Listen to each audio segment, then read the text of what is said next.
Le sermon de vendredi prochain, c'est-à-dire le 8 mars 2019, intitulé La notion de martyr entre la réalité et la prétention. Louange à Allah, Seigneur de l'univers, et il dit dans son noble livre le Coran, et ne dites pas de ceux qui sont tués dans le sentier d'Allah qu'ils sont morts. Bien au contraire, ils sont vivants, mais vous en êtes inconscients. J'atteste qu'il n'y a point de divinité en dehors d'Allah, l'unique, sans aucun associé, et que notre maître et prophète est Mohammed, son serviteur et son prophète. Ô Allah, accorde ton salut et bénédiction à lui, à sa famille, ses compagnons et tous ceux qui le suivent avec rectitude jusqu'au dernier jour.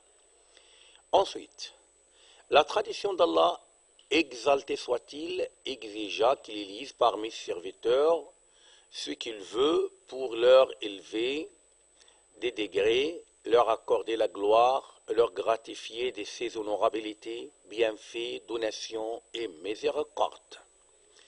Il est certain que le degré de martyr fait partie du plus sublime degré d'élection divine qu'Allah accorde à ce qu'il veut parmi ses serviteurs. Allah, gloire à lui, dit « Quiconque obéit à Allah et aux messagers, ceux-là seront avec ce que Allah a comblé de ses bienfaits, les prophètes, les véridiques, les martyrs et les vertueux, et quels compagnons pour cela. » Afin qu'Allah reconnaisse ceux qui ont cru et qu'il choisit parmi vous des martyrs. C'était notre verset. Allah privilégia les martyrs de plusieurs avantages, dont 1. Leur position et voisinage honorable et leur rétribution et jouissance grandiose. Allah, gloire à lui, dit « Et les martyrs auront, certes auprès de leur Seigneur, leur rétribution et leur lumière. » Ce sera en fait au dernier jour. Quel honneur, quel bon voisinage, en plus la rétribution grandiose, à tel point que le prophète, salut et bénédiction d'Allah soit accordé à lui, était soucieux d'avoir l'honneur de se martyriser dans le sentier d'Allah pour qu'Allah lui accorde ce degré le plus sublime, où il dit « Je jure par celui qui détient mon âme, que je voudrais bien être tué dans le sentier d'Allah, puis être ressuscité, puis être tué, puis ressuscité, puis tué, c'est en raison de la grande rétribution qu'Allah prépara aux martyrs. » Auprès de leur Seigneur, les martyrs sont vivants, qui se nourrissent, et il s'agit d'une vie qui dépasse largement celle de notre, c'est-à-dire celle des êtres humains. Dans la mémoire de la communauté, ils seront également vivants. Leur mémoire gravée est inoubliable malgré le passage des décades. Allah, gloire à lui, dit « Et ne dites pas de ceux qui sont tués dans le sentier d'Allah qu'ils sont morts. Au contraire, ils sont vivants, mais vous en êtes inconscients. » D'après Jabir ibn Abdullah, le prophète sallallahu alayhi wa sallam me croisa et m'interrogea « Jabir, pourquoi je te vois si triste ?» J'ai répondu « Mon père tomba martyr en laissant des mineurs et des dettes. » Le prophète de répondre « Tu veux que je t'apporte la bonne nouvelle du mérite de l'œuvre avec laquelle ton père a rencontré Allah, gloire à lui ?» Mais bien sûr, au messager d'Allah, répondis-je. Le prophète de répondre « Allah n'a parlé à personne sauf de derrière un voile. Pourtant, il a ressuscité ton père et lui a parlé face à face en lui disant « Mon serviteur, déclare-moi ton souhait et je te l'exécute. » Ton père a répondu « Ô mon Seigneur, je souhaite que tu me redonnes à la vie pour être tué dans ton sentier, c'est-à-dire encore une fois. Mais Seigneur, exalté soit-il, a dit, ma parole exigea préalablement que les morts ne reviendront plus à la terre. Ainsi se révéla ce verset, ne pensez pas que ceux qui ont été tués dans les sentiers d'Allah sont morts, bien au contraire, ils sont vivants auprès de leur Seigneur, bien pourvus. On y ajoute ce que le prophète sallam, de bénédiction sur lui, nous informa concernant cette glorification qu'Allah leur accorde. Allah gratifie les martyrs des grandes donations et du sublime bienfaits. Le prophète sallallahu alayhi wa sallam sur lui dit: le martyr aura auprès d'Allah 6 avantages. 1. À la première goutte de son sang, ses péchés seront pardonnés. 2. Il voit son siège au paradis. 3.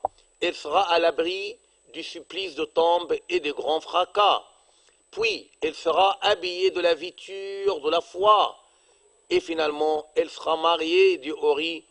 Et en fin de compte, il intercédera en faveur de 40 personnes de ses proches parents. Il dit également, sallallahu alayhi wa sallam, je jure par celui qui détient mon âme, quiconque est blessé dans le sentier d'Allah. Allah sait parfaitement si lui est blessé dans son sentier. Viendra le dernier jour avec sa blessure à couleur de sang et arôme de musc.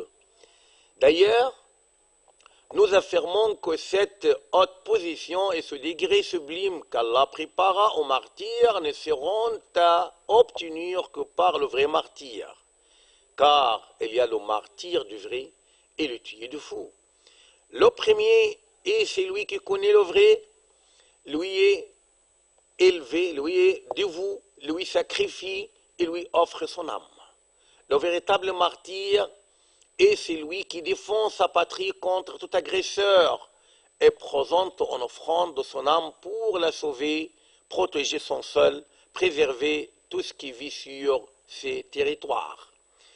La place qu'occupe la patrie et l'honneur n'est pas du tout inférieure à ce que occupe l'âme, la religion et les biens. Il s'agit de sublime finalité générale dans la charia, mis l'accent sur la sauvegarde. Le prophète, sallallahu alayhi wa sallam, sur lui, dit: quiconque est tué pour défendre ses biens est martyr. Le tué pour défendre son épouse, sa famille, son âme et sa religion est aussi un martyr. Un homme vint interroger le prophète, sallallahu alayhi wa sallam: si un homme vint vouloir m'arracher mes biens, dois-je lui donner? Ne lui donne pas tes biens, dit le prophète. L'homme de répondre: s'il procède à me combattre, tu dois le combattre, répliqua le prophète. S'il me tue, interrogea l'homme. Le prophète de répondre: tu seras martyr. Si je le tue, dit l'homme, le prophète de répondre: il sera en enfer. Quand tu es sur le faux, celui qui ufuse le sang, terrifie les civils, menace leur sûreté et sécurité, veille à répandre la corruption et le chaos sur terre, horrifie les sécuriser avec des attentats kamikazes et des explosions terroristes, méconnus par toutes les religions et les raisons, n'est point susceptible de se qualifier de martyr. Une telle qualification est pour lui une fausse prétendue et une fausse parole. Le communiqué lancé par Al-Azhar le 23 février 2019 a réfuté les prétentions de groupes terroristes affirmant que les vrais martyrs sont ceux qui défendent leur patrie contre tout agresseur et se sacrifient leurs âmes pour en protéger le sol et le ciel. Les habitants et tout ce qui y séjourne ne sont point de martyrs, ceux qui terrifient leurs concitoyens, menacent leur sécurité et veillent à propager corruption et désordre dans l'ensemble du pays. Et laissons dire que parmi le devoir qui incombe aux musulmans est le fait qu'il est fidèle et aimant de sa patrie, qu'il la défende avec tout ce qu'il possède, car aimer les patries fait partie de la foi. Cela est soutenu par la doctrine islamique et est unanime pour les bonnes raisons et les saines natures innées. La maison égyptienne de fatwa a déclaré un bon nombre de fatwas qui baptisent de tels attentats de terroristes et que le mener est une sorte de suicide considéré un péché si grave auprès d'Allah, gloire à lui.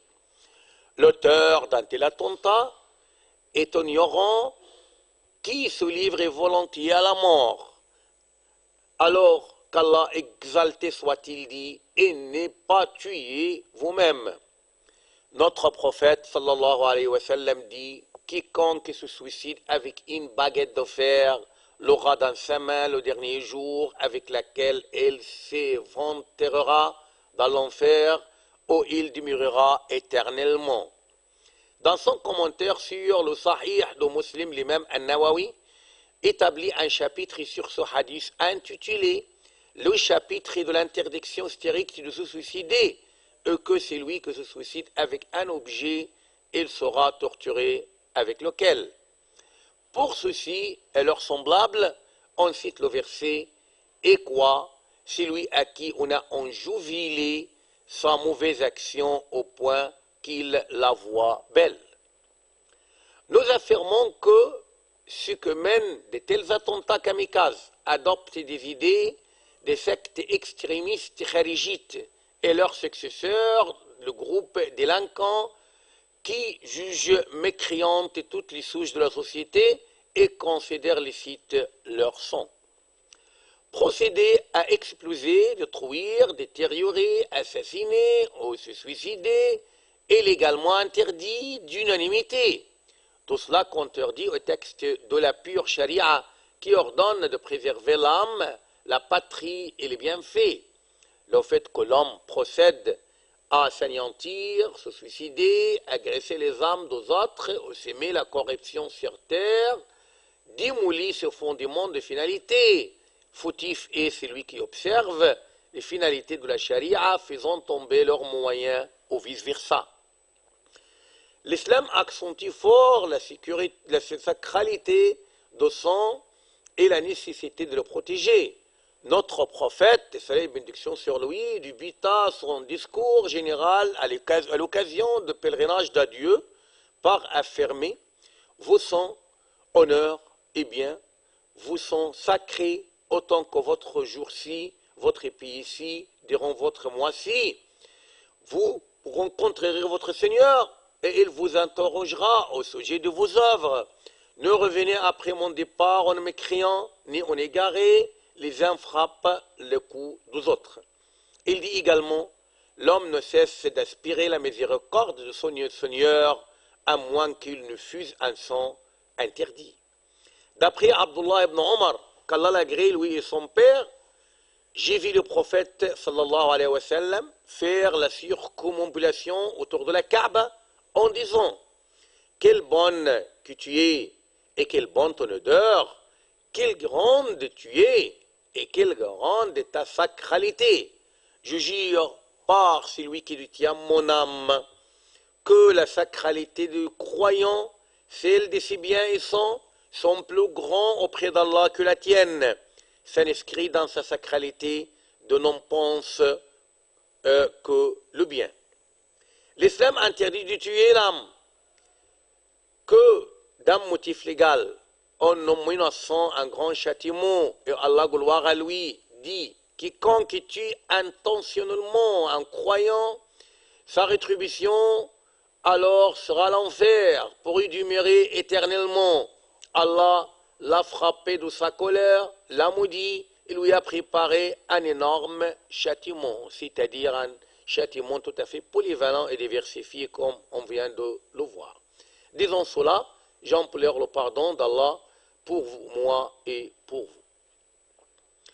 Louange à Allah, Seigneur de l'univers, que le salut et les bénédictions d'Allah soient accordées au prophète Mohammed, le prophète honnête, à sa famille, ses compagnons et ceux que leur suit d'une rectitude jusqu'au dernier jour. Ensuite, mes frères en islam, atteindre les grandes visées et les sublimes buts dans cette vie exigent certains sacrifices, autant que la sublimité des objectifs, l'honorabilité des visées et la noblesse des finalités. Au sommet des sacrifices se trouve le sacrifice de l'âme dans le sentier d'Allah, dans le but de défendre la patrie, sa grandeur et sa dignité. Célébrons de nouveau le jour du martyr.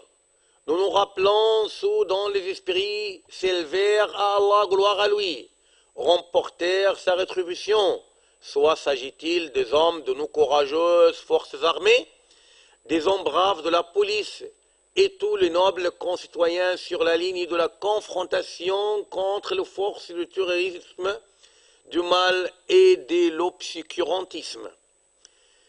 Ces champions sont les vrais martyrs, une grande différence établie entre la vérité et la fausse prétention. Ces champions ont revivifié en nous l'esprit de la dignité, du courage, de la grandeur et de la hardiesse. Ils ont pu maintenir à l'Égypte sa place et son prestige. Les défenseurs de la patrie sacrifient encore leur âme pour elle dans le but de faire face au morne terrorisme et au groupe excommunicateur égaré. Nous avons la foi qu'Allah, gloire à lui, leur accordera son secours. Nous espérons nous-mêmes un martyr dans le sentier d'Allah et de la patrie. Pourquoi pas? Le prophète sallallahu alayhi wa sallam dit: quiconque implore d'Allah le martyr, il l'obtiendra même s'il mourra sur son lit. Dans cette époque que vit notre chère patrie, le fait d'œuvrer, il faut œuvrer tous pour la protéger et défendre contre n'importe quel ennemi et péril qui puisse la menacer. Il faut également travailler de toute force dans le parcours de la construction et de l'urbanisation. Notre religion est celle de savoir vivre et non pas le savoir mourir, construire, urbaniser et non pas démolir et saboter. Nous devons nous entraider tous pour repousser quiconque pense de se hasarder d'agresser notre patrie, autour de laquelle s'encercle le complot de tous côtés. De tels complots visent l'Égypte, terre peuple, en face desquels se rangent les fidèles égyptiens qui sacrifient âme, sang et bien pour la défendre et protéger son sol. L'Égypte est le cœur balbutiant du panarabisme de l'islam. La défendre est un devoir légal et un droit religieux. Agresser l'Égypte, c'est agresser l'islam et affaiblir tous les musulmans dans le monde entier. Rangeons-nous tous pour la défendre contre les corrupteurs et envieux. Ô Allah, accorde-nous le martyr dans ton sentier, fais-nous parmi tes sincères serviteurs et protège l'Égypte contre tout mal et tout malheur. Wassalamu alaikum wa rahmatullah.